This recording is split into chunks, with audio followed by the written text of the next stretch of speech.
Om Swastiastu. Saya perwakilan kelompok 6 di mata kuliah Darsana dengan materi presentasi Samkhya Darsana dengan dosen pengampu Niluh Purnamasari Pranuanti, SAG MPD. Baik, sebelum masuk ke materi, izinkan saya memperkenalkan diri. Saya Nimade Putri Rahayu dengan NIM akhir 20 sebagai moderator dan pemateri pertama, dengan rekan saya Putu Erina Sukadari dengan NIM akhir 16 sebagai pemateri kedua. Baik, langsung saja kita masuk ke materi yang pertama, yaitu pengertian Samkhya Darsana. Perkataan Samkhya terdiri dari dua kata, yaitu Sam dan Kya. Dengan Sam yang berarti bersama-sama dan Kya yang berarti bilangan. Jadi, Samkhya berarti susunan yang berukuran bilangan. Perkataan Samkhya juga berarti pengetahuan yang sempurna.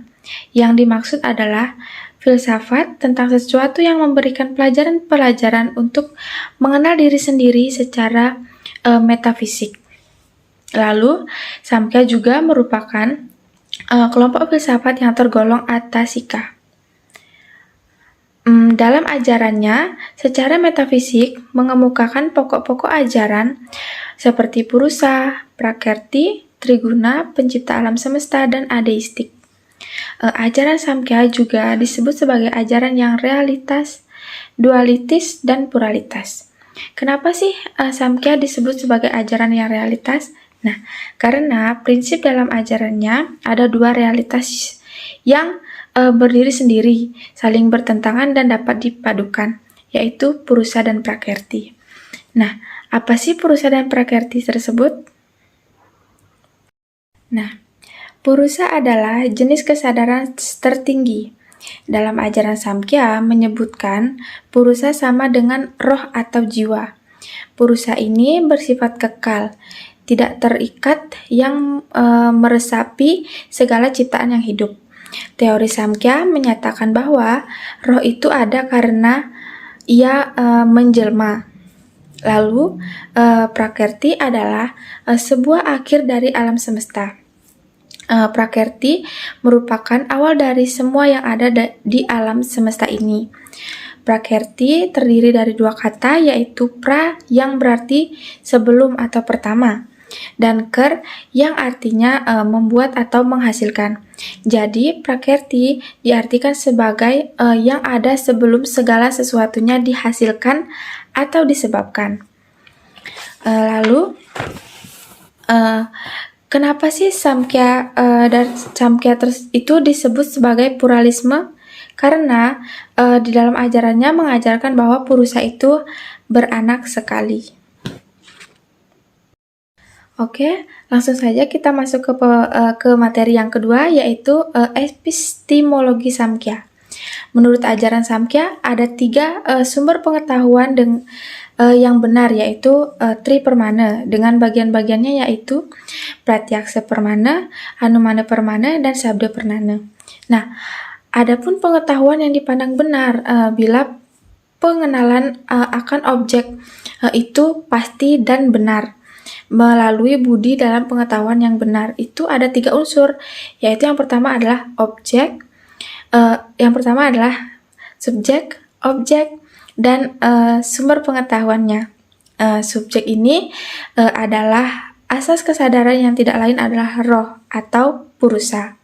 Nah, pengetahuan yang pertama kita ambil dari Pratyaksa Permana, yaitu pengamatan langsung pada objek dengan perantara indria.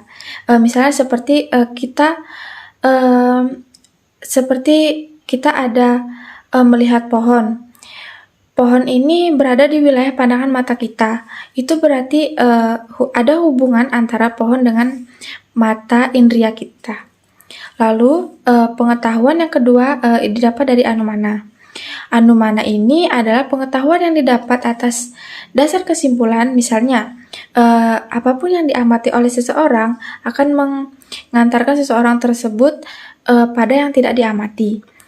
Pada yang tidak diamati langsung seperti itu, melalui hubungan yang universal.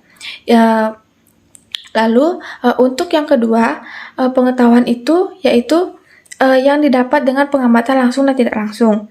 Misalnya seperti orang melihat asap, maka dapat disimpulkan oleh orang tersebut bahwa di sana itu ada api.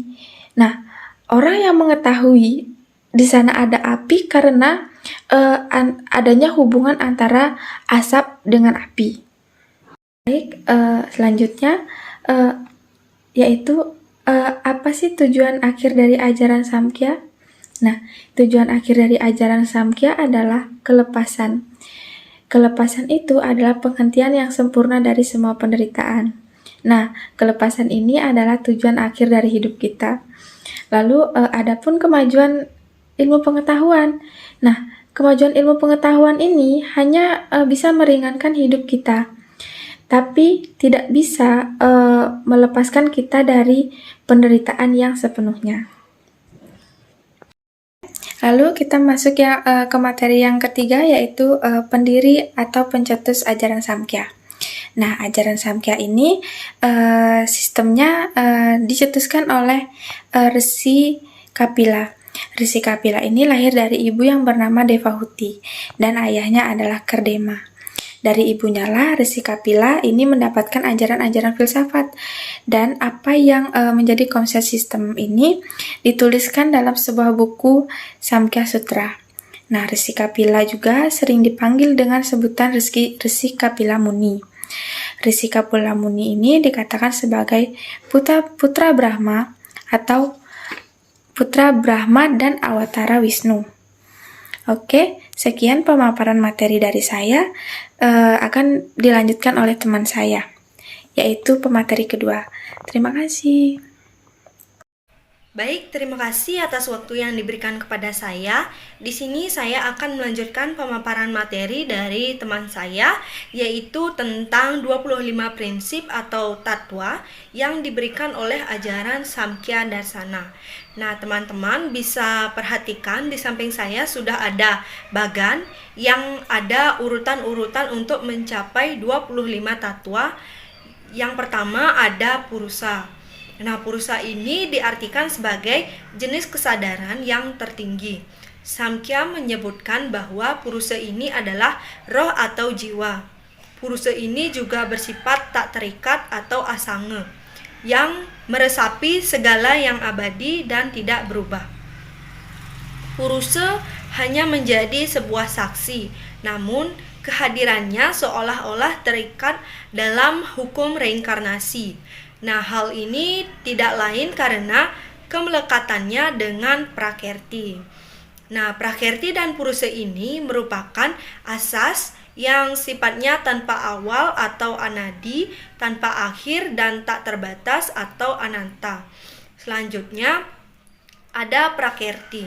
Nah, prakerti ini berasal dari kata pra atau sebelum. Ker artinya membuat. Jadi prakerti artinya yang mula-mula. Prakerti juga sering disebut dengan pradana atau pokok. Mengapa dikatakan sebagai pokok? Karena bersumber dari alam semesta. Menurut buku filsafat Hindu yang saya baca, prakerti juga bisa dikatakan sebagai ketiadaan dari kecerdasan yang hanya tergantung pada unsur pokok gunanya sendiri, yaitu dengan adanya triguna. Yang pertama satwa atau kemurnian, sinar atau selaras. Yang kedua ada rajas yang artinya nafsu, kegiatan, dan gerak. Yang ketiga yaitu tamas yang artinya kegelapan, kemalasan, dan tanpa kegiatan. Kata guna diartikan sebagai tali yang nantinya akan membelenggu dari roh. Ketiga sifat ini tidak dapat dipisahkan satu sama lain karena sifatnya saling menunjang. Nah, dari prakerti muncullah mahat yang merupakan benih dari alam semesta. Biasanya disebut dengan budi. Selanjutnya, setelah budi memutuskan ahamkara yang diartikan sebagai ego atau pribadi diri melalui elemen satwa. Setelah itu, meneruskannya kembali kepada manas. Selanjutnya, ada panca budindriya diartikan sebagai 5 organ pengetahuan yang terletak di caksundriya atau penglihatan, srotendriya atau pendengaran, Granendriya atau penciuman, Jiwendriya atau rasa lidah, dan Twakindriya rasa kulit atau kelamin. Selanjutnya ada Pancakamendriya yang diartikan sebagai 5 pelaku tindakan, yaitu mulut, tangan, kaki, dubur, dan kelamin, yang artinya Srotendriya, Twagindriya, Cakswindriya, Jiwendriya, dan Gramendriya. Selanjutnya ada Pancatanmantra yang diartikan sebagai 5 elemen halus yang diantaranya ada suara, sentuhan, warna, rasa, dan bau. Dari Pancatanmantra muncullah 5 elemen kasar atau Panca Mahabhuta, yaitu akas, udara, api, air, dan tanah. Nah, dari revolusi tersebut dikatakan sebagai alam semesta beserta isinya karena adanya unsur pertemuan antara Purusa dan Prakerti. Akan selalu ada pada zaman ke zaman walaupun memiliki bentuk yang berbeda-beda. Nah, ada salah satu contoh seperti manusia ketika sudah mati, maka jasad tersebut akan terurai menjadi mahabhuta. Sehingga diyakini pada akhir zaman terjadinya suatu peleburan alam semesta. Maka dari itu dikatakan sebagai pergerakan revolusi. Bergerak secara terbalik dan berlawanan, pada akhirnya semua masuk kembali ke dalam Prakerti. Nah, inilah yang disebut dengan proses penyusutan atau penguncupan.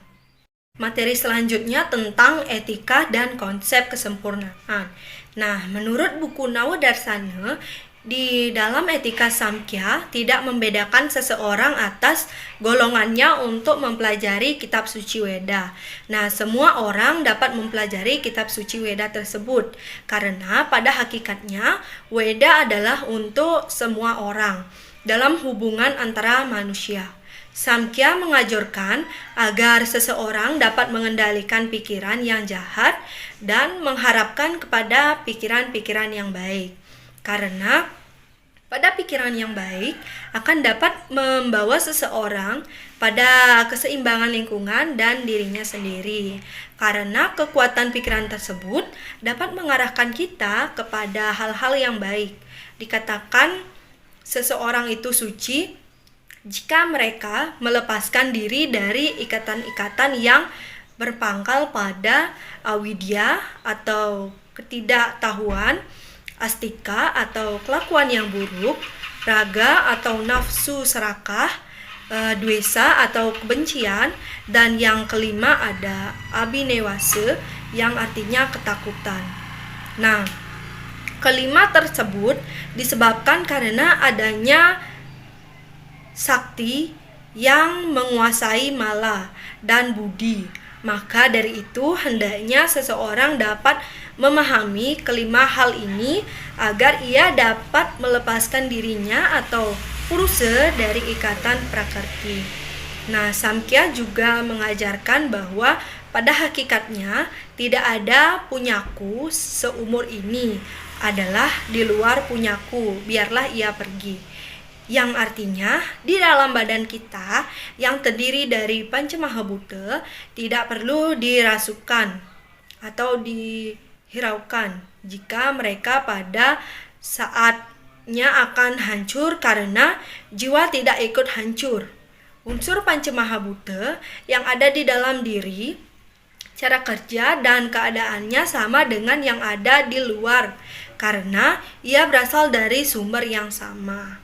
Maka dari itu lepaslah purusa dari ikatan terakhir di mana orang tersebut akan mencapai suatu kelepasan yang abadi. Materi selanjutnya ada pandangan Samkhya terhadap Tuhan. Nah, terhadap masalah Tuhan ini kita temukan adanya kecenderungan utama Samkhya jauh dari keyakinan Tuhan karena Tuhan itu tidak dapat dibuktikan dalam kehidupan ini walaupun Samkhya tidak menyebut-nyebut nama Tuhan dalam ajarannya, tetapi Samkhya mengakui bahwa adanya kewenangan Weda-Weda dalam mempercayai adanya kehidupan di akhirat. Baik, sekian pemaparan materi dari saya. Saya kembalikan waktu ke moderator. Terima kasih. Baik, itu saja pemaparan dari kami selaku kelompok 6 dengan materi presentasi Samkhya Darsana. Mungkin jika ada kekurangan dari materi atau penjelasan kami yang kurang jelas, kami mohon maaf. Kami akhiri presentasi kami dengan Om Santi Santi Santi Om.